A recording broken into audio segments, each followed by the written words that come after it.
सभे मगहिया भाई बहन के भूलेटन काका के राम राम आथिन मगहिया खबर में सुनथिन देश दुनिया के खबर।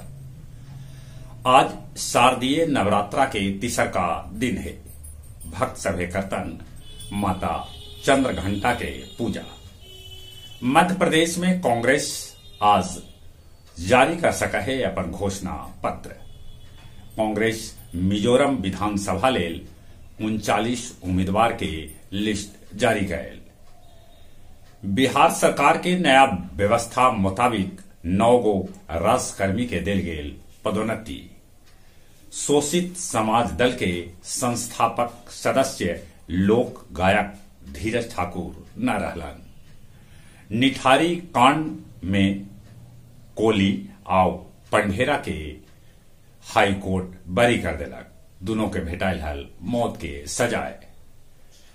पूर्व बाहुबली सांसद शहाबुद्दीन के बेटा ओसामा के राजस्थान से पुलिस कैलक गिरफ्तार। वैशाली में सिपाही के हत्या करके भागैत 2 गो अपराधी जे गया और जहाना के हलन पुलिस कर दिलक दोनों के ढेर। इजराइल हिजाबुल्ला के ठिकाना पर कर रहा है लश्करी हमला। ईरान के दावा जे इजराइल बमबारी बंद कर देवे तो हमास बंधक के छोड़ सका है। गाजा से 10 लाख से बेसी लोग के हो गए पलायन।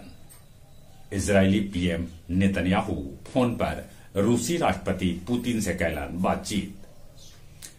गया जी में ई बछर 175 जगह पर बैठावल जायत माता दुर्गा और काली के प्रतिमा। सुरक्षा के रहत पोख्ता इंतजाम। 124 बछर पुरान कटारी रेल पुल से अब बड़गर गाड़ी न गुजरत।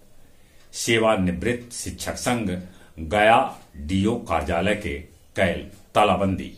अब कुछ खेल के समाचार। विश्व कप में ऑस्ट्रेलिया आखिरकार श्रीलंका के 5 विकेट से हरा के जीत के खाता खोलल। आज विश्व कप में दक्षिण अफ्रीका के मुकाबला नीदरलैंड से होयत। बांग्लादेश से भिड़े लेल भारतीय टीम पुणे पहुंच गेलक। जहां तक मौसम के सवाल है, कश्मीर में बर्फबारी हो रहा है। बद्रीनाथ में भी बर्फबारी के खबर है। चलित एक बार फिर से अपने सभे के भूलेटन काका के राम राम।